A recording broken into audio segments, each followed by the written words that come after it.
जितने भी स्टूडेंट हैं जिनका भूगोल मेजर पेपर होगा, सेमेस्टर 2 में सिलेबस को समझना बहुत ज़्यादा इंपॉर्टेंट है, क्योंकि सेमेस्टर 2 में फाइनल में, जी हाँ, आपका एक्सटर्नल एग्ज़ाम में वाइवा होगा। और एक्सटर्नल एग्ज़ाम में जब वाइवा होता है तो उसकी अहमियत बहुत ज़्यादा बढ़ जाती है। इसका मतलब आपको इसकी तैयारी करनी होगी। इसके अलावा बहुत सारे बदलाव हुए हैं, इसके बारे में डिटेल से डिस्कस करेंगे। साथ ही साथ बहुत सारे स्टूडेंट को इंग्लिश में सिलेबस के यूनिट को समझ में नहीं आ रहा था, वो सारे यूनिट यहाँ पर हिंदी में मैं आपको डिटेल से बताऊंगा।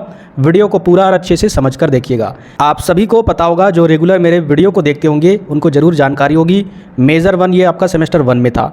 अब मेजर 2 और मेजर 3 पढ़ना है। और ज्योग्राफी ऑनर्स पेपर वालों के लिए, मेजर पेपर वालों के लिए मेजर 2 में क्या आपका ज्योग्राफी ऑफ इंडिया यानी भारत के ज्योग्राफी के बारे में पढ़ना है। इसमें क्या है, ध्यान से समझिएगा। इंटरनल एग्ज़ाम होगा आपका 25 नंबर का, और बाकी 75 नंबर का आपका फाइनल एग्ज़ाम होगा, ठीक है। यानी एंड सेमेस्टर भी बोला जाता है, या फिर उसको बोला जाता है थ्योरी एग्ज़ाम, या फिर इसको बोला जाता है एक्सटर्नल एग्ज़ाम, यानी आपका फाइनल एग्ज़ाम। तो इस तरीके से आपका मेजर 2 का पैटर्न रहने वाला है, यानी एग्ज़ाम इस तरीके से कंडक्ट होगा। अब यहाँ पर देखिए मेजर 3 के बारे में क्या बदलाव हुआ है। मेजर 3 में इंटरनल तो है ही नहीं, और ना ही यहाँ पर देखिए एक्सटर्नल है। यहाँ पर समझिए ध्यान से, क्या लिखा हुआ है, एंड सेमेस्टर प्रैक्टिकल वाइवा, और फुल मार्क्स इसका कितना है, 100 है। यानी ये आपका एंड सेमेस्टर है, ये एक्सटर्नल है। कहीं पर भी आपको मिड सेमेस्टर दिख रहा है, बिल्कुल भी नहीं दिख रहा है। यहाँ पर क्या दिख रहा है, एंड सेमेस्टर, यानी एक्सटर्नल एग्ज़ाम होगा 100 नंबर का, वो भी प्रैक्टिकल एग्ज़ाम। अब प्रैक्टिकल एग्ज़ाम किस तरीके से होगा उसको भी समझना बहुत ज़्यादा इंपॉर्टेंट है। सबसे पहले हम लोग समझते हैं मेजर 2 का जो सिलेबस है। मेजर 2 कहने का मतलब है ये आपका ज्योग्राफी ऑफ इंडिया वाला जो सिलेबस है ना, इसको समझ लेते हैं। इसके बारे में मैंने आपको बताया 25 नंबर का एग्ज़ाम होगा, जिसमें से आपका 5 नंबर का आपके अटेंडेंस, जी हाँ, सेमेस्टर 2 में अटेंडेंस के आधार पर दिया जाएगा। इसके बाद जो 20 नंबर का एग्ज़ाम होगा वो इंटरनल में होगा, ठीक है, मेजर 1 का। और बाकी जो बचा हुआ 75 मार्क्स है वो एक्सटर्नल में होगा, जिसका आप लोग एग्ज़ाम सेमेस्टर 1 में दिए थे जिस तरीके से। और क्वेश्चन का पैटर्न सेम जैसे सेमेस्टर 1 में फाइनल में था, उसी तरीके से यहाँ भी सेमेस्टर 2 में भी होगा, इंटरनल का भी और एक्सटर्नल का भी। अब यहाँ पर सारे यूनिट को समझते हैं। यहाँ पर तो इंग्लिश से दिया हुआ है मॉड्यूल 1, और यहाँ पर देखिए सारा इंग्लिश से है, मॉड्यूल 2, इसके अलावा मॉड्यूल 3, 4। अब इसको समझते हैं हिंदी में। इसी प्रकार यहाँ पर प्रैक्टिकल का भी है। तो सबसे पहले हम लोग यहाँ पर देख लेते हैं मॉड्यूल 1 का, ये आपका मेजर 2 का है, ठीक है, MJ2 ज्योग्राफी ऑफ इंडिया का। यहाँ पर देखिए भारत संरचना और भौतिक विज्ञान, यानी भारत के बनावट के बारे में, उसकी भौतिक विज्ञान के बारे में, जल निकासी किस तरीके से है, प्रायद्वीपीय और अतिरिक्त प्रायद्वीपीय, ठीक है। इसके अलावा यहाँ पर देखिए जलवायु व्यवस्था और जलवायु क्षेत्र, भारत की जैव विविधता, वनस्पति और जीव, भारतीय वन और उनका पर्यावरणीय महत्व, ये सारे यूनिट 1 में आपको पढ़ने हैं, टॉपिक कंप्लीट करने हैं।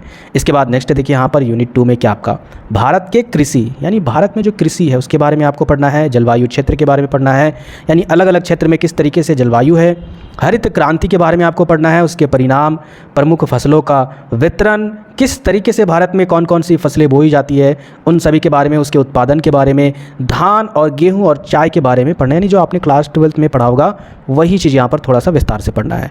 इसके बाद उद्योग में कपास, चीनी, खनिज, आधारभूत उद्योग जो भी है, जैसे कि आपका लोहा, इस्पात, भारत का प्रमुख औद्योगिक क्षेत्र जो भी है, ठीक है, वो सारे चीज़ों के बारे में यहाँ पर पढ़ना है। तो ये सारे टॉपिक आपका मॉड्यूल 2 यानी यूनिट 2 में है।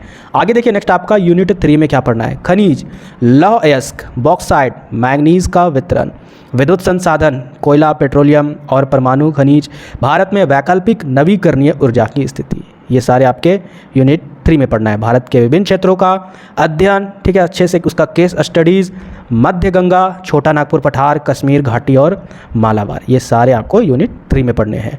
इसके बाद नेक्स्ट आपका मॉड्यूल 4 में क्या है, तो इसमें आपका जनसंख्या से रिलेटेड टॉपिक है, जैसे कि वितरण और वृद्धि, यानी जनसंख्या अलग अलग क्षेत्रों में किस तरीके से बैठा हुआ है, कहीं ज़्यादा है, कहीं सघन है, कहीं विरल है, इसके बारे में आपको पढ़ना है। कहीं पर बहुत तेज़ी से इसका वृद्धि दर है, कहीं पर वृद्धि दर कम है।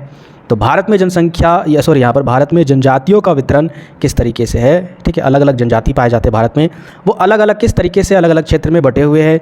प्रवासन और शहरीकरण, ठीक है, जो शहर का निर्माण हो रहा है और एक जगह से लोग दूसरी जगह प्रवास कर रहे हैं, उनके बारे में आपको पढ़ना है। परिवहन, सतत जल एवं वायु, विदेश व्यापार, भारत में पर्यटन के रुझान, भारत के प्रमुख पर्यटक स्थल के बारे में आपको पढ़ना है। तो ये था आपका टोटल मेजर 2 का सिलेबस, ठीक है, मैंने आपको डिटेल से बता दिया। अब यहाँ पर समझ लेते हैं मेजर 3 जो आपका टोटली प्रैक्टिकल है, इसको समझना मोस्ट इंपॉर्टेंट है। यहाँ पर पहले समझ लेते, टोटल आपका 100 मार्क्स का ये एग्ज़ाम होगा। किस तरीके से एग्ज़ाम होगा, तो यहाँ पर देखिए यूनिट वाइज एग्ज़ाम होगा। पहले यूनिट का एग्ज़ाम देख लीजिए, 15 दूनी 30, यानी 2 क्वेश्चन रहने वाले हैं 15-15 नंबर के। तो 15 दूनी 30 मार्क्स के यहाँ पर रहने वाले हैं। मॉड्यूल 2 यानी यूनिट 2 से यहाँ पर देखिए इसी टाइप से भी रहेंगे 2 प्रश्न, 15 दूनी 30। इसके बाद मॉड्यूल 3 की अगर बात करें, एक प्रश्न रहेगा 20 नंबर का, ठीक है, 20 मार्क्स। अच्छा, ये ज़रूरी नहीं कि थ्योरी होगा, हो सकता है इस टॉपिक पर आपको कुछ भी हो सकता है मॉडल बनाने के लिए दे दिया जाए कॉलेज के द्वारा, या फिर कुछ भी किया जाए, या फिर प्रैक्टिकल करने के लिए बोल दिया जाए, कुछ भी किया जाएगा, लेकिन यही यूनिट से रिलेटेड चीज़ों में ही आपको वहाँ पर एग्ज़ाम लिया जाएगा। ये मैं आपको बताना चाहता हूँ, ठीक है। ये जो एग्ज़ाम है ना, टोटली कॉलेज पर ही निर्भर है।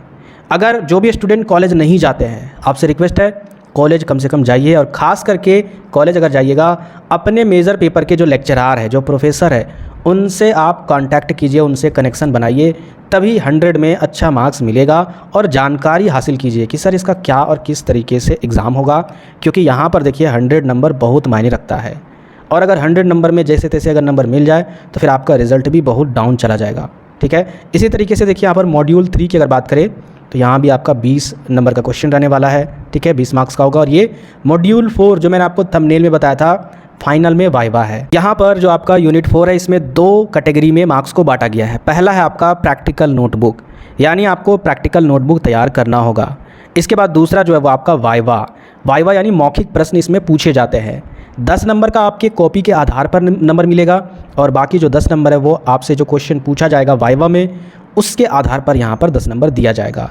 तो इस तरीके से 20 मार्क्स जो है वो आपका प्रैक्टिकल और वाइवा, प्रैक्टिकल कॉपी और वाइवा के आधार पर रहने वाला है। 100 में 20 नंबर, ठीक है। बाकी 80 नंबर का उधर प्रैक्टिकल हो सकता है, या फिर क्वेश्चन भी दे सकते हैं सर कि क्वेश्चन ये बनाओ, जिनका भी जिस तरीके से अगर सही होगा उनको मार्क्स मिलेंगे। अब थोड़ा सा इस पर भी हम लोग चर्चा कर लेते हैं, ठीक है। यहाँ पर देख लीजिए किस किस टॉपिक पर, हिंदी में आप लोग समझ लीजिए, ठीक है। प्रैक्टिकल वाला जो पेपर है ना, MJ3 ज्योग्राफी का, तरीके से आप इसका स्क्रीनशॉट लेकर पढ़ सकते हो। और इस टॉपिक पर, इस यूनिट पर आप क्लासेस ज़रूर कीजिएगा कॉलेज में, अगर क्लासेस होती है। मोस्ट इंपॉर्टेंट चीज़ है, क्योंकि ये जो है ना, ये पेपर प्रैक्टिकल पर ही आधारित है। तो मोबाइल से प्रैक्टिकल कैसे किया जाए, आप सोच सकते हो ना, ये पॉसिबल नहीं है। जितना ज़्यादा आप जो भी TML का मतलब होता है जो भी प्रैक्टिकल वाले चीज़ें होते हैं, चार्ट पेपर या कुछ चीज़ें बताई जाती है, उसके आधार पर अगर आप इस पेपर को पढ़ोगे ना, आपके लिए बहुत बढ़िया होगा। और सबसे इंपॉर्टेंट चीज़, वीडियो के डिस्क्रिप्शन में आपको व्हाट्सअप ग्रुप का लिंक मिल जाएगा। उस लिंक को ज्वाइन करना बहुत ज़्यादा इंपॉर्टेंट है। जो भी इन्फॉर्मेशन होता है या फिर किसी इंपॉर्टेंट चीज़ों पर डिस्कस करना होता है, उसी ग्रुप में हम शेयर करेंगे, इसलिए उस लिंक से ज्वाइन कर लीजिएगा। मोस्ट इंपॉर्टेंट चीज़ है। बाकी नए व्यूअर चैनल को जरूर सब्सक्राइब कर लीजिएगा, और अपने नए दोस्तों के पास भी जरूर इसको शेयर कीजिएगा। मिलते हैं फिर नेक्स्ट वीडियो में।